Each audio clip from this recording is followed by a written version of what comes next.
नमस्कार, मैं हूं राम किंकर सिंह। एमसीडी की राम कहानी में आपका तहे दिल से हार्दिक स्वागत है। अपने सहयोगी सत्यरंजन राउतरे के साथ ये इन्फॉर्मेशन और बड़ी खास इन्फॉर्मेशन आप तक पहुंच रही है। सुप्रीम कोर्ट का फैसला आया है। साफ तौर पर सर्विसेज का कंट्रोल दिल्ली सरकार के हाथ में दे दिया गया है, यानी वहां पर जो अधिकारी काम करते हैं उनके ट्रांसफर पोस्टिंग का अधिकार अब दिल्ली सरकार को पूरी तरह से मिल गया है। 23 मई 2015 को एक आदेश के बाद से यह लगातार जो है केंद्र सरकार कर रही थी, लेकिन अब यह दिल्ली सरकार को है, यानी 11 मई 2023 को सुप्रीम कोर्ट के 5 जजों की संवैधानिक पीठ का जो फैसला है वो साफ तौर पर बता दिया है। इसके बाद बहुत सारे व्हाट्सएप कॉल्स आई और मैसेज आए, फोन आए, और हर कोई यही जानना चाहता है कि वहां तो दिल्ली सरकार में हो गया, एमसीडी में तो अब भी वहां पर भी आम आदमी पार्टी की सरकार है। और पिछले साल जब चुनाव हुआ था दिसंबर के महीने में, 4 दिसंबर को चुनाव हुआ था, 7 दिसंबर को चुनाव नतीजे आए थे और 134 सीटों के साथ आम आदमी पार्टी ने जीत हासिल की थी और 15 सालों का शासनकाल यानी जो बीजेपी सत्ता में थी उसे सिविक सेंटर के ऑफिस से बाहर किया और अब वो सत्ता में आ गई है। तो सबके दिमाग में यही सवाल है कि क्या यहां भी कुछ ऐसी स्थिति बन रही है, यहां पर ट्रांसफर पोस्टिंग कौन करता है। तो देखिए, खास बात यही है कि जो दिल्ली नगर निगम है वो दिल्ली नगर निगम एक्ट के तहत चलता है, दिल्ली म्यूनिसिपल कॉरपोरेशन एक्ट, जिसको डीएमसी एक्ट कहते हैं। और उस एक्ट में तकरीबन 2 तरह के एक्ट हैं। पहला तो ये कहता है कि यह जो है कमिश्नर, यानी साफ तौर पर कमिश्नर का अपॉइंटमेंट जो है एमएचए के जरिए होगा। फिर कमिश्नर अपने तरीके से जितने 12 जोन हैं उन 12 जोन में डिप्टी कमिश्नर रैंक के अधिकारियों की पोस्टिंग करता है। और साथ ही साथ दिल्ली नगर निगम का एक्ट, एक और एक्ट है, मुझे अभी एग्जैक्ट वो याद नहीं है, मैं आपको एक अगले वीडियो में वो बताऊंगा।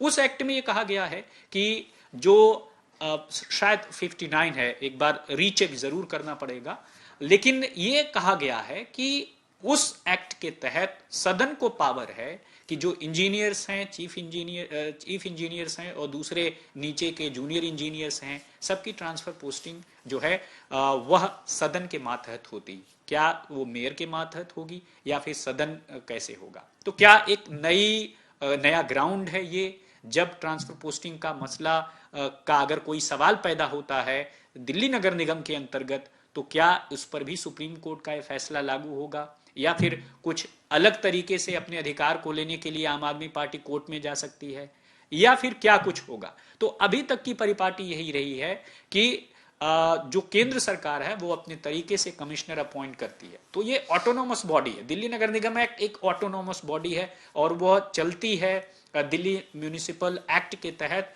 और एक्ट में दोनों तरह के प्रावधान हैं। एक, ये कमिश्नर को अपॉइंट करेगा केंद्र सरकार, और केंद्र सरकार का चूंकि नुमाइंदा कमिश्नर होता है तो जाहिर तौर पर वह केंद्र की ही बातें सुनता है। तो ऐसे में क्या आने वाले दिनों में ये स्थिति बन जाएगी कि कुछ ऐसी बातें आगे उठ खड़ी होंगी जहां पर आम आदमी पार्टी का कमिश्नर के फैसले पर आपत्ति होगी और उसके बाद से फिर कोर्ट का रास्ता अलग से किया जाएगा। क्या इस तरह का एक और जमीन यहां पर दिल्ली नगर निगम में बन रहा है। तो बहुत सारे सवाल हैं और यही वजह है कि मुझे लगता है कि चूंकि अभी सुप्रीम कोर्ट का ऑर्डर ताज़ा आया है और उसके बाद से इसके बहुत सारे एक्सप्लेनेशन होंगे, बहुत सारे लोग इस ऑर्डर्स को पढ़ करके हम भी कई एक्सपर्ट से बात करेंगे और साथ ही साथ ये पता करेंगे कि आखिरकार इन ऑर्डर्स का क्या और अलग अलग एक्सप्लेनेशन है। लेकिन इतना जरूर है, अभी भी जो दिल्ली नगर निगम है वह चलता है म्यूनिसिपल माफ कीजिएगा दिल्ली म्यूनिसिपल एक्ट के तहत और होम मिनिस्ट्री के तहत दिल्ली नगर निगम काम करती है। तो बने रहिएगा। हमारे इस वीडियो में फिलहाल इतना ही। आगे कुछ और मुद्दे होंगे जिनसे आपके साथ रूबरू होंगे। तब तक के लिए दीजिए इजाजत। धन्यवाद।